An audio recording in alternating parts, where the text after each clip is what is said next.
It's the end of the line for this era of the Honda Civic. There's a whole new one that was just unveiled and is on the way. So let's get a taste of the final chapter of Generation 9 as we drive this SI sedan with all the tech toys and check the tech.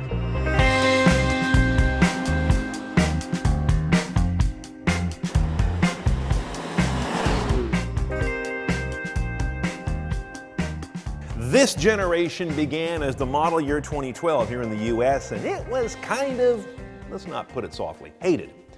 People gave it knocks for bland exterior styling, a cheap tacky plastic interior, and boring driving dynamics. Nothing to work on there.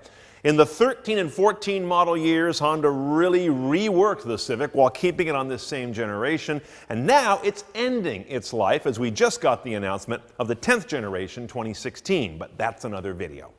Now this SI level has always been basically Honda's answer to, let's analogize it to a VW GTI. Affordable, reachable, good everyday car, but sporty, fast, and fun. This remains the top of the stack until that next generation arrives, when for the first time we'll also be able to get the Civic Type R. Stay tuned for that. Now the first thing you're going to have to deal with when you buy an SI is that. No matter what color you get on the outside, you've always got red seats with black bolsters. Doesn't really work for me, but maybe you're 20. Now the SI models have the same basic dash structure as any other Civic, but of course they lose Eco Assist, which is a greeny training gauge that other Civics have, and instead they get that rev limiter and shift indicator on the upper left of the eyebrow display. You've got a 5-inch, what they call iMid helper display over there with several different menu modes, and of course a giant tack right in front of the wheel, very SI. Now all these SIs are going to come with this 7-inch touch head unit up here, which is very much like a single glass panel. They've eschewed a lot of knobs and buttons. You have some down here for climate, but basically nothing for infotainment. Everything is via touch, whether it's the home button, the volume slider, or the submenu. Now having navigation in this head unit is optional, and with that comes satellite radio, HD radio, a multi-angle rear camera, and a bunch of other things. We'll look at that in the pricing, see if it's worth it, but even if you go stripped on an SI, you do get a rear cam. You also get this guy over here, which is what they call their lane watch camera. Standard, I find it one of the best things Honda does with a camera. It gives you a very useful look down the far side of the car when you either make a right turn signal or just press the button on the stalk. Now the navigation system seems like it hasn't changed since Nixon was in office, and it's never impressed me. It's perfectly serviceable, but Honda Nav's nothing to write home about. It is of course voice commandable and has live traffic via satellite radio, which is bundled in with the navigation option.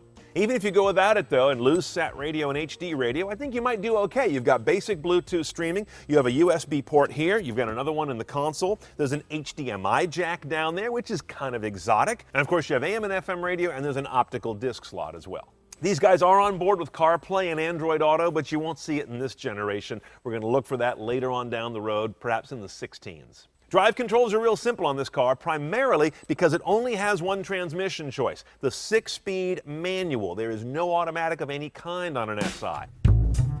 Now, if you buy an SI, perhaps the biggest motivator is because you're going to get a Honda VTEC engine. In this case, a 2.4-liter side saddle inline 4 that breathes naturally. No turbos or superchargers in these cars. They're pretty basic stuff, but boy, do they run nice and high and super smooth. 205 horsepower, 174 pound-feet of torque.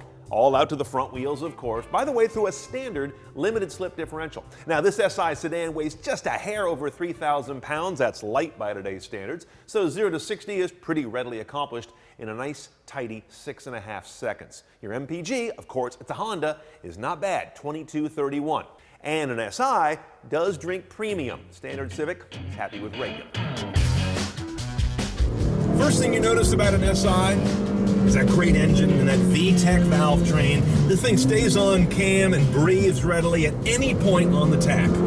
The clutch feels really good, not too light, not agonizingly heavy. On the other hand, I'm not a huge fan of the gearbox, which is going to surprise a lot of folks. The first half of it's pretty good, and then it starts to get real kind of tight and unnegotiable over on 4, 5, and 6. Not a gating that I really like, to be honest. You gotta think to make sure you're gonna hit 4th and not 2nd on some of these downshifts. Or 3rd versus 5th. The space in here is very good. The ergo is excellent in this cabin. I love this 2-tiered dashboard, always have on these Civics. And everything is sort of planed at you in a way that's easy to reach, easy to see. The car corners nicely, predictably, and quite flatly in a way that doesn't bring any undue harshness with it. I do find some torque steer, more than I see in many cars. Everything in this cabin, by the way, feels really solid. If you haven't driven a Civic in a lot of years, you think of it as kind of a cheap car. Kind of stopped being that quite a while ago. Now, a couple things to note about its freeway behavior for those of you that commute a lot. First of all, the thing's geared pretty low. I'm going to get this up to, let's see, 60 here. And let me go to 5th. And I'm at 3,400 RPM. And even in 6th, I'm around 2,700.